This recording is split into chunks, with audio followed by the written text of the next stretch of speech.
18 medals, 13 gold and 4 silver and 1 bronze medal. Host Ghana finished in the second position with 83 medals, that is 8 gold, 9 silver, 6 bronze, while Burkina Faso occupied the test spots with 15 medals. Michael, what do you make of the feat of Team Nigeria in this particular one?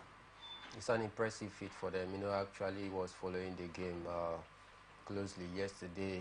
I saw their performances out there. I think it was very, very impressive. It once again shows our dominance, especially when it has to do with West Africa in the area of sport. I think we've dominated over the past couple of years, even getting to the backyard of the host country. Talking about Ghana, we were able to leapfrog Ghana and came first in that very one. It clearly tells you that indeed Nigeria, we have what it takes to also build on this and become #1 in Africa in terms of athletics. When we get to the African Games, it behoves on us to build on this so that we can be able to also put ourselves on the map against the likes of Egypt and Algeria, that whenever the African Games comes, it looks as though they are naturally meant to take the first position and will be playing the second fiddle, which for me I think it should not be the way to go. Looking at the enormous talent that we have in the country, cut across all states, I think we should be doing better. And this is the example of what I want to see in the world of sport generally for Nigeria, that whenever we get to any competition here in Africa, we should always come out top. And our athlete that took part in this ACCA regional championship actually demonstrated that superiority over other countries that attended this one. About 9 countries took part in this very one, and Nigeria coming for first clearly tells you that indeed we were prepared, and we have enough talent out here to build on going forward. Impressive feat for Team Nigeria, and we hope they continue with this impressive momentum going forward, especially as the Paris Olympics is just by the corner.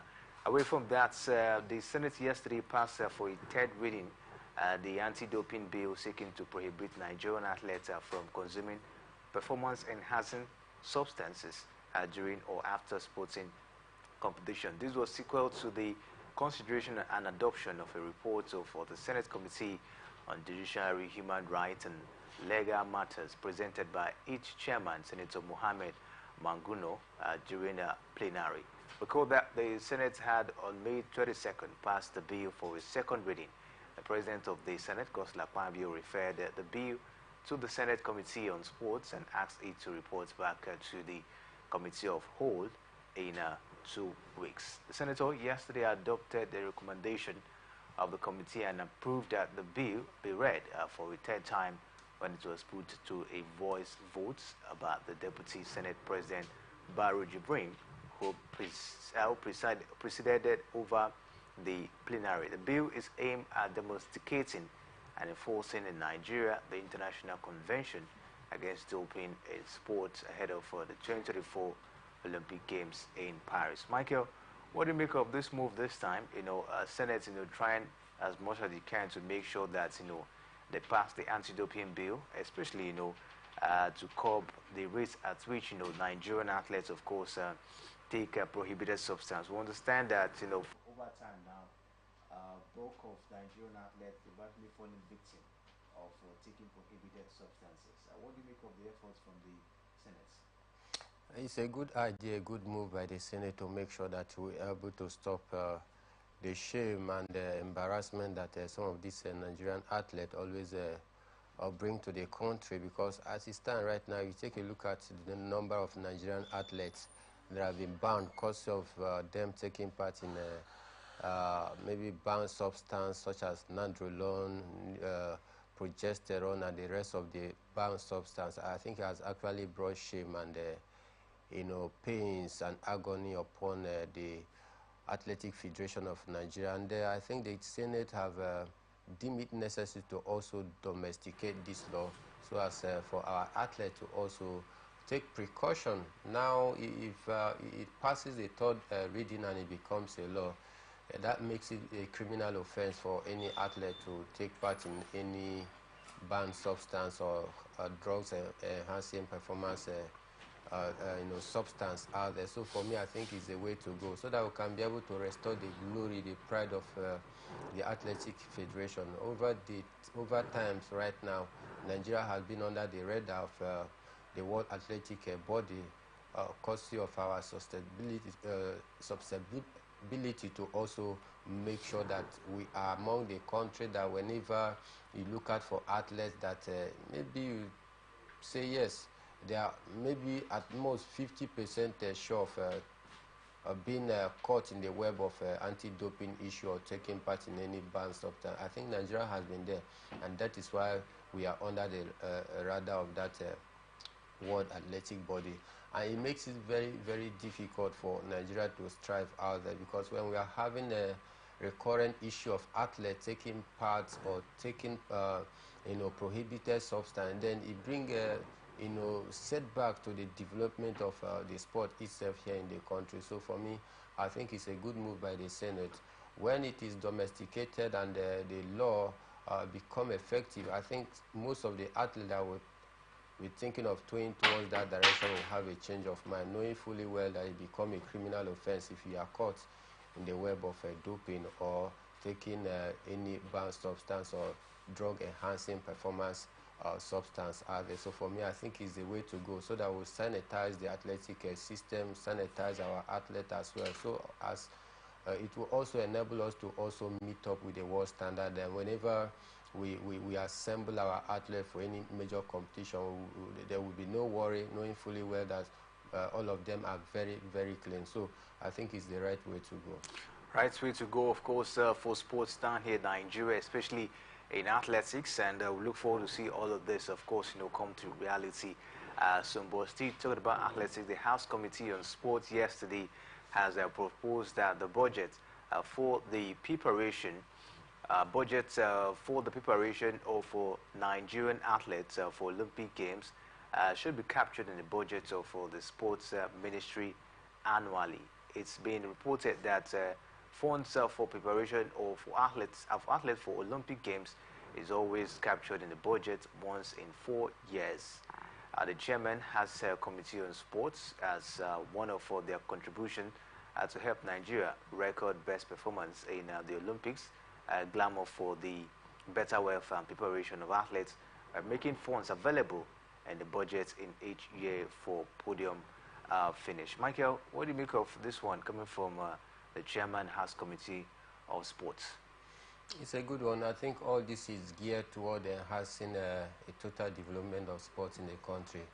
And if the senators themselves is taking a huge amount of money for wardrobe allowance and leave allowance and all of that, how much more some of these sportsmen and women is trying to put the countries on a good light. So for me, I think it's a nice one, because this will also help to further develop sport generally here in the country, whereby annually the Ministry of Sport have its own budgetary allocation that will also get to touch different sporting federations here in the country. It makes them to also be able to further go to the grassroots, because it takes a whole lot of money for you to properly develop a grassroots sport. So if such a fund approval is being official coming from the Senate, I think will also further boost the chances of Nigerian sports developing further and faster more than we think. So I think it's a good one, but then a lot as well need to be done in that area to ensure that if this money actually get to the Ministry of Sport, and part of it is gone to different federation in the Ministry of Sport as well, they should also do their own bidding by making sure that some of this fund, if being passed, is properly spent on the purpose and the reason why it was actually fought for. Not that when the money is approved, then the men and women in the helms of affairs will try to divert it, which has become the bane of development of any thing here in the country, not just sport, but in other areas of the country. People try to also develop their pocket instead of developing whatever ministry that they are in charge. So But then I think it's a good one, it's a good idea. Now that we are seeing the need to also develop sport holistically, and the Senate are also working around the clock, knowing fully well that sport is a unifying factor. It brings a whole lot to the table economically, and it take young men and women off the street as well. It help people to discover their talent. But when much fund is not available to develop sport generally, you see so many youth that are very well talented taken into one crime and criminality just because they were not given the platform, the opportunity as well to also use their God-given talent to serve the nation. So for me, I think it's a great one. Great one. We hope that all of this will be implemented at the end of the day, all gearing towards making sports better down here in the country. But we have to move on now as we take a look at boxing on the show this morning. Our boxing promoter Eddie Hearn has announced that Anthony Joshua will face the winner of Tyson Fury and Alexander Usyk bouts, provided he defeats Daniel Dubois in their upcoming fights in September. Joshua's last fight was in March, where he delivered a spectacular knockout against UFC champion Francis Ngannou in the second round, reaffirming his dominance in the ring. Michael, what do you make of it? A lot of talks, about Anthony Joshua coming back, to the ring after that spectacular performance against Francis Ngannou. But first, we hear September he's going to be in action against Daniel Dubois. But everyone is looking forward to see Joshua, of course, locking horn with either Alexander Usyk, which is going to be a trilogy, or maybe the man Tyson Fury. But what do you make of preparation for his next bout? Well, I think he has not started preparation, but it's just that his promoter, talking about Eddie Hearn, is looking at the possibility of taking on either Tyson Fury or Alexander Usyk. That is, if he gets to defeat Daniel Dubois in his game. So now looking at it in that direction, I believe that if Anthony Joshua get a victory against Daniel Dubois, I think he will stand a chance in a more pole position to take on any winner between the rematch of Tyson Fury and Alexander Usyk, because he's bidding to gain back reckoning, though he has fought about 4 fights in the last few months right now, coming up top in those very ones. So he's in a good shape against Daniel Dubois. So the main focus now shouldn't be about even who is to take between Alexander Usyk or Tyson Fury. The main focus right now should be about him preparing hard to take on Daniel Dubois, to see that at least he scaled through in that very one, because you can't start counting two while you have not counted one first. So you count one first before counting two. That simply means that Anthony Joshua is going to be focusing on how to perfect his plan and tactics on how to defeat Daniel Dubois, who for me I think is going to be a handful of opponent for him, because Daniel Dubois is a very strong boxer, though not in the heavyweight category yet, but he will be hoping to also use this fight between him and Anthony Joshua to get to the heavyweight category as well. So for me, I think that should be his main focus. Eddie Hearn should not be running faster than his shadow right now, because by doing so, he will pile pressure upon Anthony Joshua, and at this point in time, Anthony Joshua doesn't need such pressure if he truly want to get back to reckoning, because he want to reclaim back his belt. So, and it's a great opportunity that he will have when he take on Daniel Dubois, which for me I think is a great opponent as well. He also need to work very hard if you truly want to get anything out of that fight. So first take off Daniel Dubois before you start thinking of who to take between Tyson Fury and Alexander Usyk. That is the way to go. So for me, I don't know whether this rush for Eddie Hearn to also tell the world about his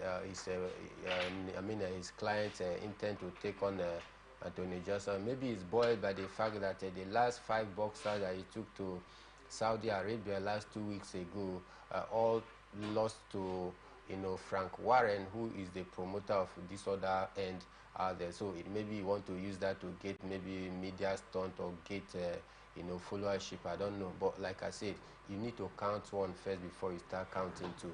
There is a fight standing between Anthony Joshua and Daniel Dubois. He has not crossed that bridge. The next other thing he's looking at is to cross the ocean. How will you cross ocean without crossing bridge first? So I think Eddie Hearn should not try to pressure Joshua into dividing his attention. His attention right now should be on how he can be able to prepare very well so that he can defeat Daniel Dubois first before he start planning of taking on any of these fighters, either Tyson Fury or Alexander Usyk.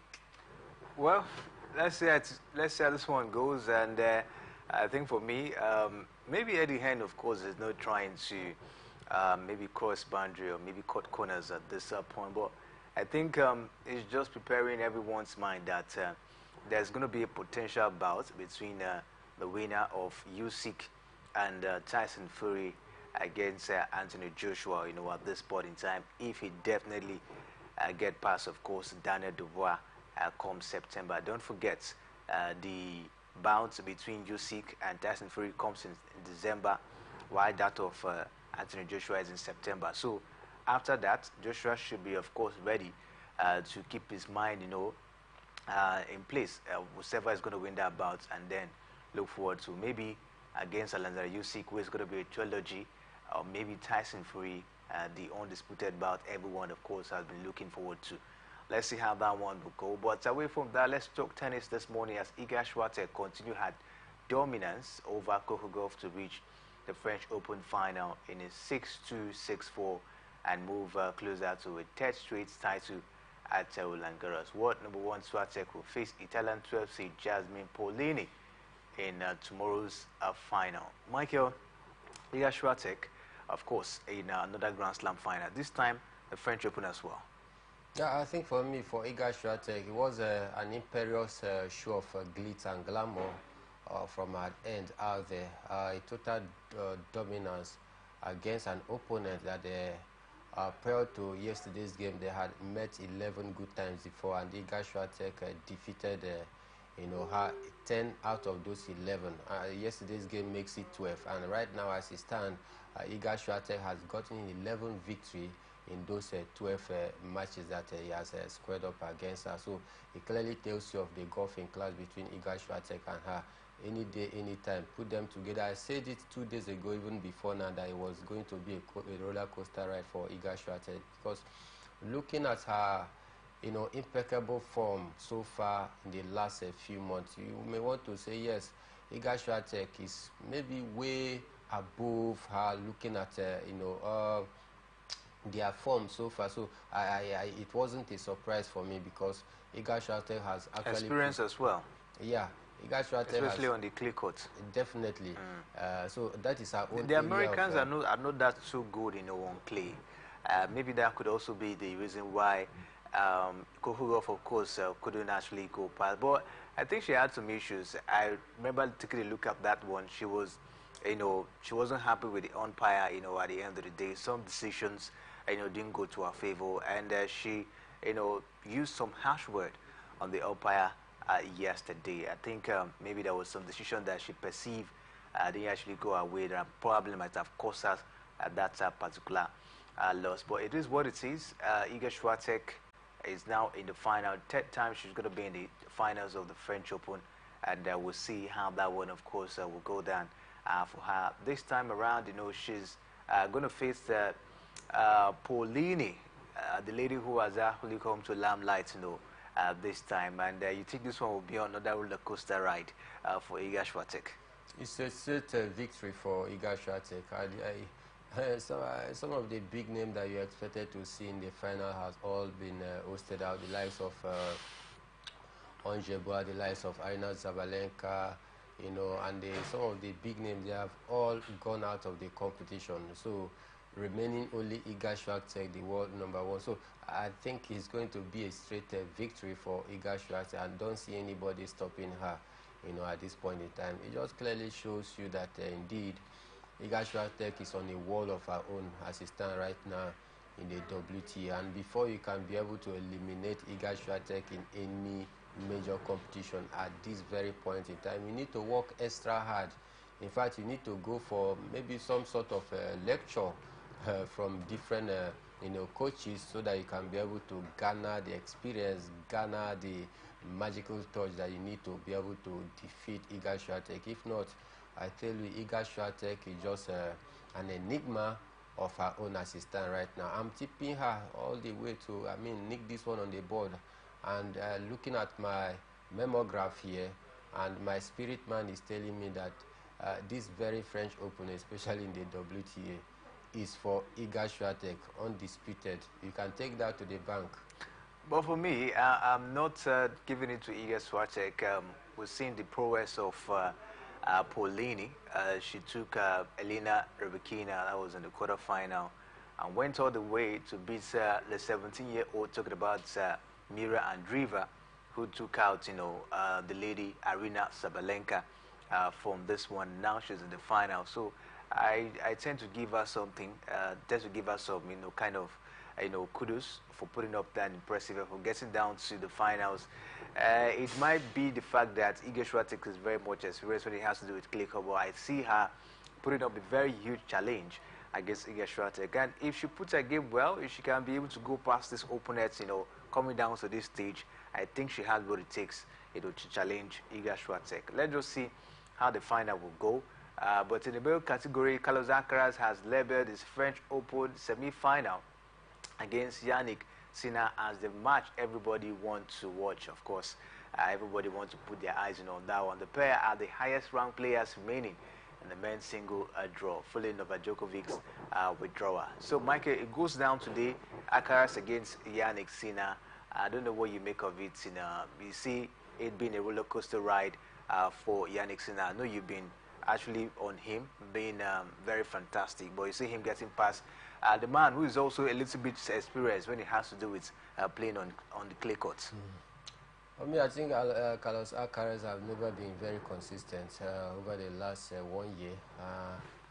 Yannick Sinner, if you go through their record right now, I think Yannick Sinner is above Carlos Alcaraz in terms of form, in terms of improvement, in all facets of the game. I think Yannick Sinner is head shoulder above Carlos Alcaraz, but that is not to say that Carlos Alcaraz on a good day cannot spring surprises against a certain Yannick Sinner. But I think it's going to be a mouth-watering encounter. I just want to see the best of tennis. I can't actually throw my weight behind Carlos Alcaraz, because many times that I've actually thrown my weight behind him, he actually failed me.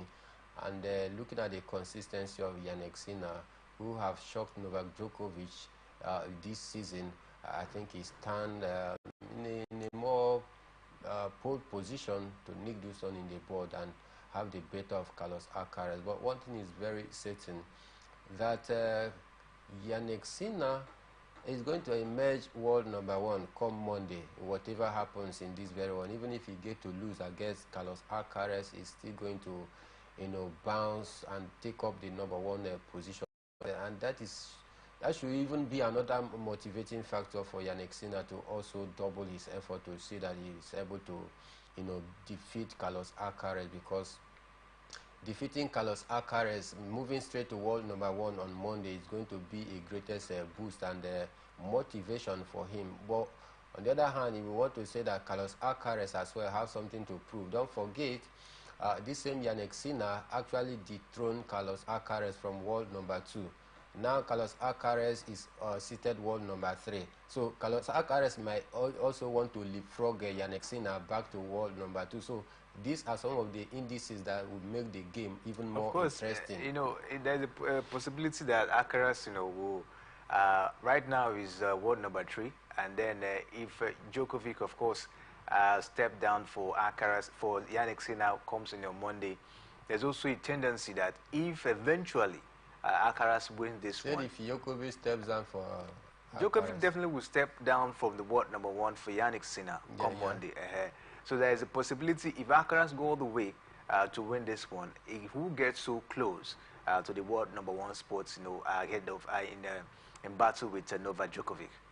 Getting close, but he won't get to world number one. But No, no, no world number one. Yeah, that is what I'm saying. So the only motivating factor for Carlos Alcaraz here is not even to get to world number one. He has not gotten to world number two. You are talking about world number one. So I think the greatest strength that you want to draw from the pool of his strength is to get back to world number two before he starts thinking of getting to world number one. 2,000 points at stake, and that would take him very far. Yeah, 2,000 points at stake and over 2.3 million pounds at stake as well. So it's a huge incentive as well. A whole lot of motivating factor comes to play in this very one. And the glory, the glamour, the bragging right of winning the French Open as well is also at stake. Not about the points, not about the money, but the bragging right of who won this year's French Open final is also at stake. So for me, I think all of these things, like I've stated earlier, makes the game even more interesting to watch. But definitely I will go with Ian Exina to take the day. All right, we'll keep our fingers crossed and see how it goes. And the other semi-final will see Francis Cerundolo against Alexander Zverev. Zverev looking forward to win his fourth Grand Slam. Could this be the time? But let's take a trip now to Yo and see what is happening down there at the Goslar Pambi International Stadium. Michael, what do you make of it? Today is the D-Day. Super Eagles against the Bafana of South Africa. 8 p.m. is the kickoff time of that game. What do you make of today's encounter? Well, I think the pressure is upon Finidi George to deliver because it looks as though he's facing a very challenging time. First, starting from the players that arrived camp late is not a good one because he have maybe short period of time to also blend the players as well and get his formation and get his tactics right. So the late arrival of some of the players into camp is a challenging one for Finidi George. Then again, the distraction that we are hearing, if there is anything to go by it, that his assistant, talking about Daniel Amokachi, have stepped down as his assistant, is another big worry for him. So these are some of the things that you may want to say that is a big challenge for Finidi George. Then again, for Hugo Broos side, talking about the Bafana coach, before they jetted out of South Africa, he promised the South Africans that he's going to come back with 4 points in the 2 games that they are going to play.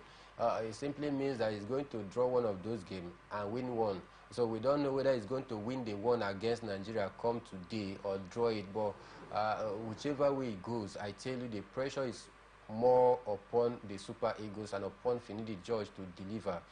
Not also forgetting that Benin Republic did the unthinkable when they defeated Rwanda yesterday by 1-0. Simply means that they are, Nigeria has been drifted back to 4th position in our log right now. That is what it means. So seated 4th in our group. I mean, it's another pressure for Finidi George to even get all 3 points at all costs, because Benin Republic defeating Rwanda is to our own greatest disadvantage. Why? Because if Rwanda had won Benin Republic, they will have 7 points. That takes them very far on the log. But Benin Republic defeating Rwanda, 1-0, keeps the point disparity very minimal as right now, as Benin and Rwanda is on 4 points apiece, while South Africa have 3 points, Nigeria have 2 points. So if Nigeria get to win today's game, we stand in a pole position. It means that Nigeria will catapult to the first position with 5 points. So these are some of the things that will make the game even more interesting. So I think the onus lies on Finidi George to perfect his craft very well, get his tactics right, feature the right 11 players that will give you the result. This is not time for him to gamble. He invited some of the home-based players and some new faces. I think for me, if I were to be Finidi George, I will not go for some of those gambles. I will go for the sure players that have been in the camp, that have been with this team since the start of African Cup of Nations. We did our tactical formation here in the board yesterday, and if Finidi George was actually watching, he would definitely go back and rethink. If he wanted to use some of these newly invited players into the camp, he should have a rethink, because a whole lot of consequences come with today's game. Nigerians wouldn't want to hear that late arrival of players to the camp is the main reason why we lost the game. that Daniel Amokachi, if there is anything to go by that, resigned 24 hours before our game is the reason. Nobody want to hear that. So what we want to see or hear is that we got all 3 points against South Africa today, which for me is going to be a very, very difficult one against a very young, very talented, very youthful and agile South African side that is ready to run for 120 minutes. We saw what happened in the African Cup of Nations. They were able to push us against the wall. If not for the heroics, if not for the safe and timely intervention of Chief Stanley Mwabali at the dying minute of the game, we should have been talking about Nigeria being hosted out of the African Cup of Nations by South Africa, but then the game went to penalty, and in the game of penalty, it could go either way. We were able to come above South Africa. So they are still being haunted by that pains in their heart. So it's more like a revenge mission for the South Africans. A few weeks ago, the Kingsmen, talking about Rivers Hoopers, also defeated their basketball team in the Basketball African League. So a lot is involved in this very one. But I tell you, the pressure is more upon Finidi George to deliver than Hugo Bruce. We'll talk more about the encounter tonight. We told you that game comes up by 8 p.m. I'll talk more when we make a return by 6 p.m. on Sport Extraordinary. We'll be able to take a look at that encounter before the kickoff time. But Michael, it's been an impressive time this morning. It's always a pleasure. All right, don't forget, Peace and Unity with the pathways to progress. Stay locked on Atlantic Television Network as more programs will be coming your way. From the line across the ocean to the land beyond the mountains, through the Sahara, we bring all the sport news, live analysis, expert discussions on trending stories in politics, business, socio-economy, sports, and documentaries. So catch all the updates on the happenings around the globe. Stay focused on the fact today, only on ATN. From the line across the ocean to the land beyond the mountains, through the Sahara, we bring all the sport news, live analysis, expert discussions on trending stories in politics, business, socio-economy, sports, and documentaries. So catch all the updates on the happenings around the globe. Stay focused on the fact today, only on ATN. From the line across the ocean to the land beyond the mountains, through the Sahara, we bring all the sport news, live analysis, expert discussions on trending stories in politics, business, socio-economy, sports, and